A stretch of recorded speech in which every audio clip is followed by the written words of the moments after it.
Hello students and welcome to my YouTube channel. I hope you have already seen the labor cost theory part. Now we are going to do the practical illustration related with the labor cost.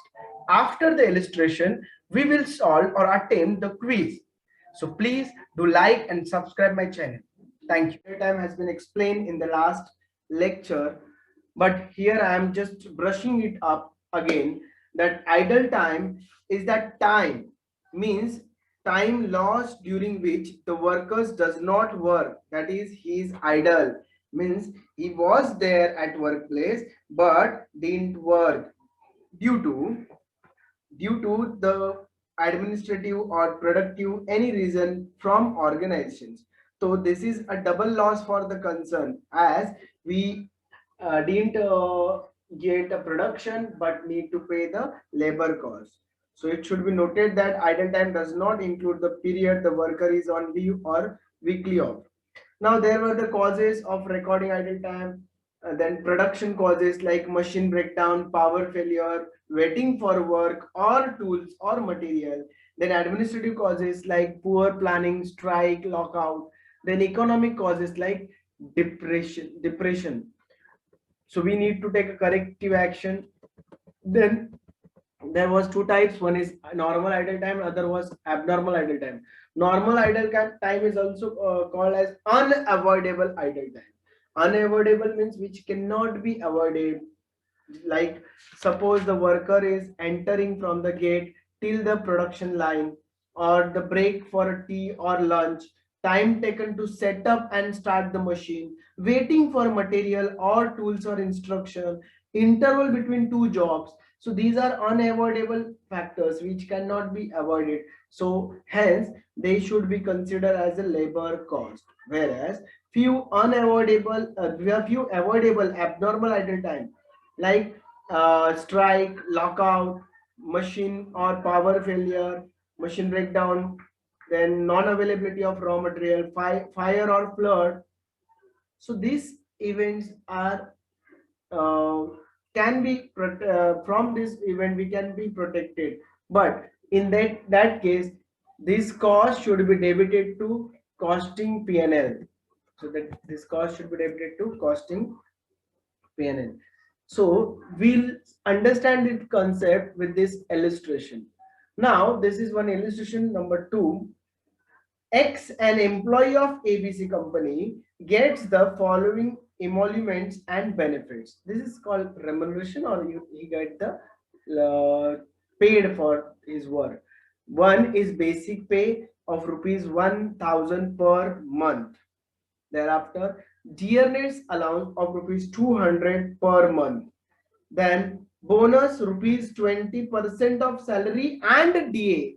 Salary that was 1000 per month, dearness 200 per month. So total is 1200. That is total should be utilized for calculating bonus. Other allowances rupees 250 per month. Now employees contribution to PF. Employees contribution to PF stand for Provident Fund. 10% of salary and DA. This is inclusive of dearness allowance plus salary. उसका 10% लेना है. X works for 2400 hours per annum. Now listen, the information given you about yearly working period, that is 2400 hours per annum. Hence, we need to calculate the cost for a year. Thereafter for hour, out of which 400 hours are non-productive. 2400 hours का working hours record हुआ है, but 400 hours are non-productive and treated as normal idle time. Normal idle time. Normal idle time क्या होता है? Which are unavoidable. सामने वाले को machinery change करना था, टी और कॉफी का ब्रेक लिया है, या हमारे गेट से लेकर वर्क प्लेस तक जाने का time, these are unavoidable incidents. वो नॉर्मल आइडल टाइम है. You are required to find out the effective hourly cost of employee X.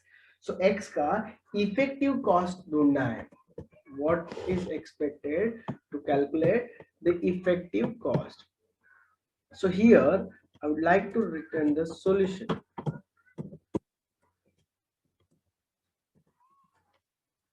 So in this solution, we'll prepare the statement showing computation of effectively hourly cost of employee X. So we are preparing statement of computation of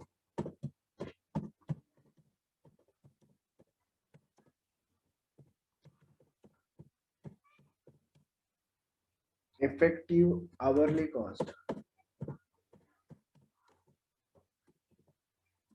Effective hourly cost of employee X. The name of employee is X.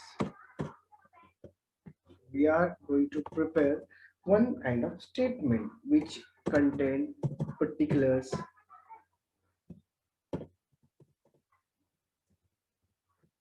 Here I will write per month rupees, per month, and here will be per year.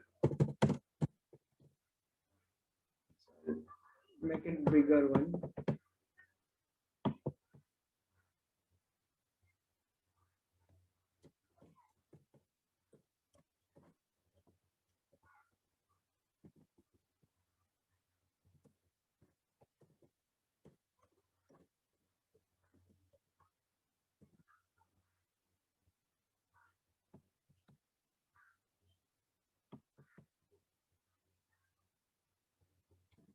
Okay. So the given information will utilize first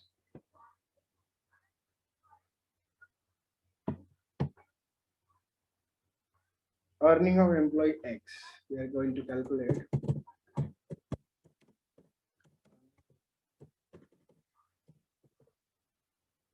employee X. For that purpose, first we need to mention basic pay. That is given rupees 1000 per month. This amount is given for a month, so we should get it for a year. This will be 12,000. 1000 into 12 months. Then DA, dearness allowance.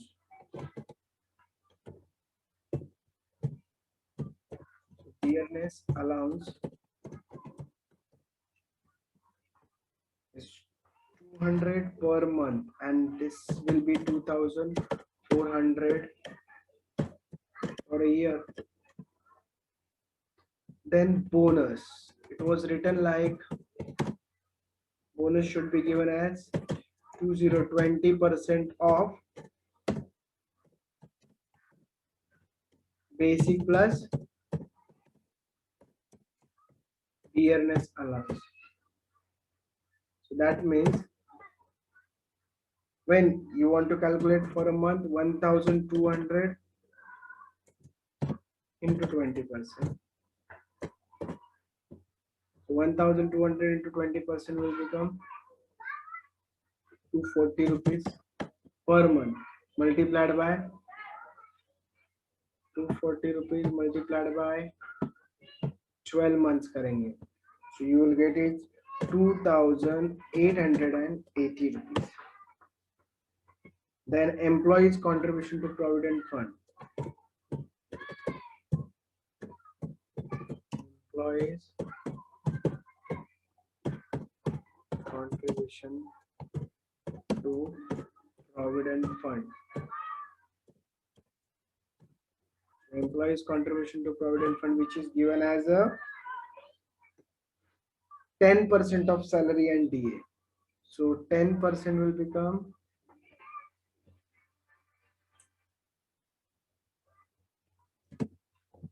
10% of salary and wages. We calculate as 120 rupees, and this 120 multiplied by 12 months 1440 rupees. Then other allowances.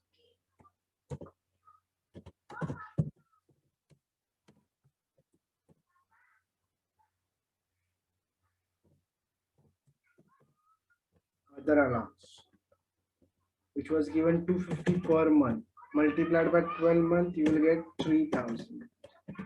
So hence, if we are going to add this, monthly we'll get 1000 1810. We can get it 1810 rupees for a month, and for this year multiplied by 21,720.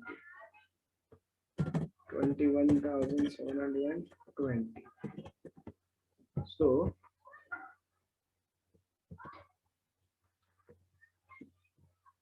this is your total. Now we need to calculate effective hours. Now effective hours rate. So number of hours work need to calculate first.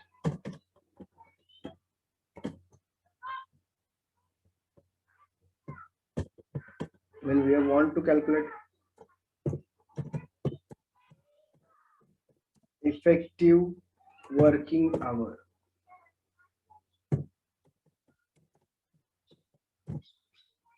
So effective working hours means annual working hours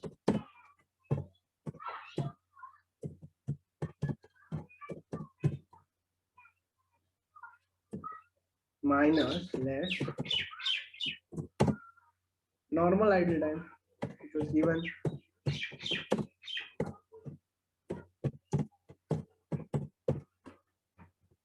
Then we'll get it effective working hours. So in information, it was already been given that there are 2,400 hours. Out of them, 400 are normal idle time. Hence, effective hours become 2,000. So 2,000 hours are to be called as effective hours. Now the next question arises: effective hourly cost. We need to calculate effective hourly cost of employee X. So for that, we will do this 21,720 divided by 2,000.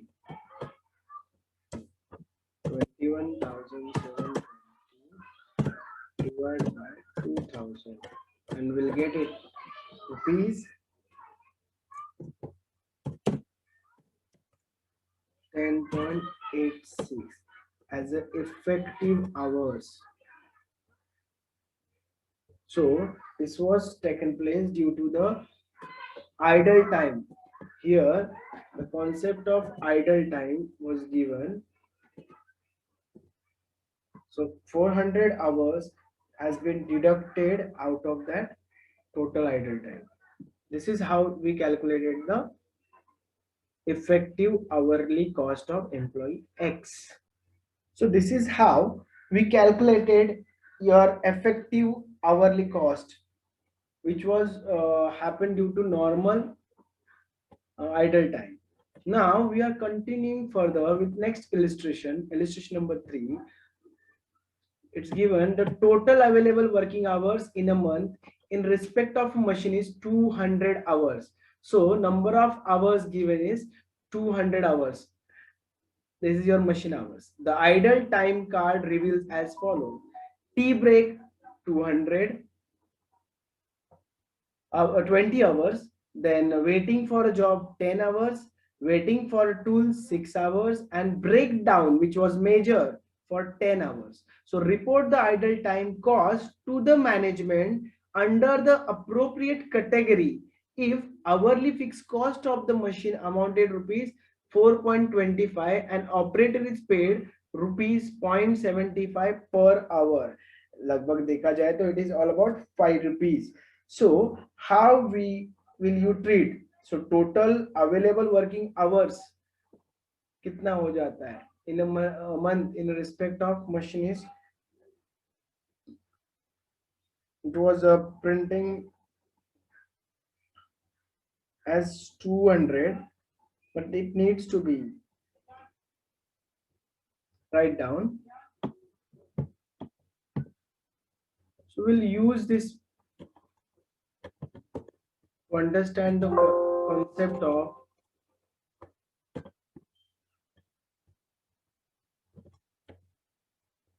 so total available working hours given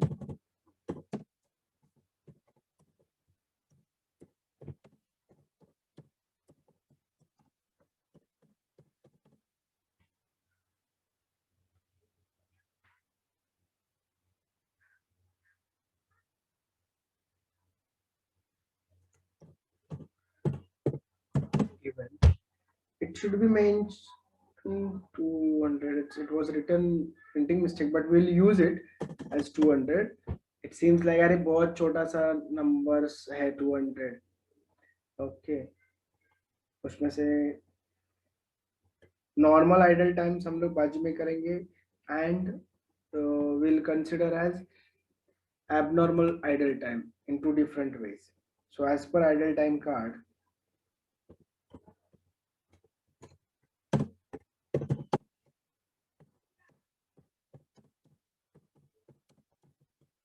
idle time card,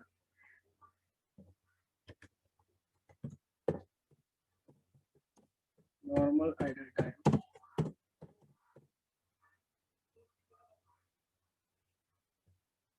should be considered like tea break. Tea break is unavoidable. That has to be given to the workers. So for tea break, workers are spending 20 hours. So that will be our normal idle time. Waiting for a job, waiting for a tools and breakdown, these all should be considered as abnormal idle time. So I can consider this as a total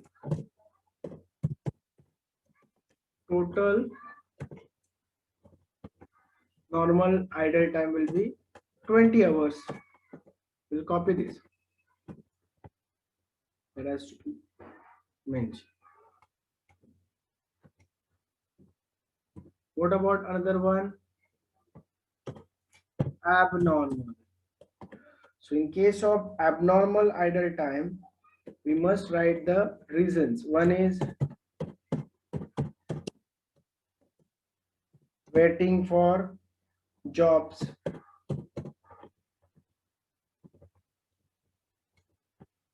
So this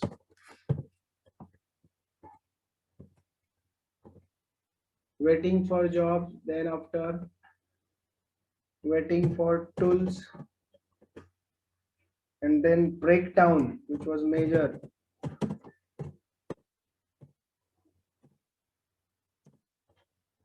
So for waiting for job,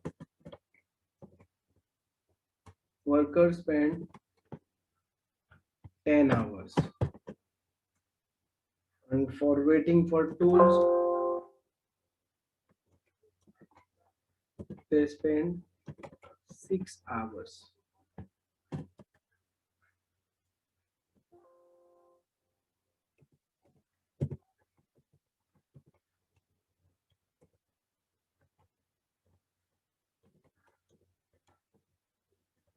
So first they spend 10 hours,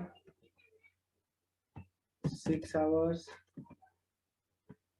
and again 10 hours. So the total will be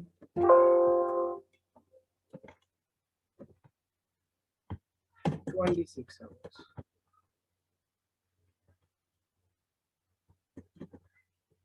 So we should consider total abnormal idle time is 26. So what about the next? So we can prepare the rate card, like every time we spend we need to spend 4.25 as a machine account and 0.75. So total will be 5 rupees. So for time hours, if we want to calculate as a cost, this has to be multiplied by of 5.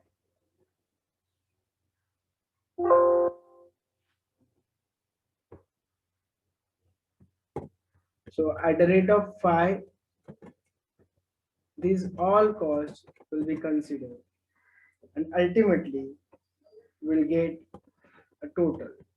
This will be 100 rupees 50 rupees, 30 rupees, again 50 rupees. So overall we can say 130 rupees. So 130 plus 100, 230 rupees will be your idle time cost, out of which first is considered as normal idle time and been reported with the labor cost only, whereas this abnormal idle time, this will be debited to costing profit and loss account. Costing profit and loss account, and it should be considered as labor cost.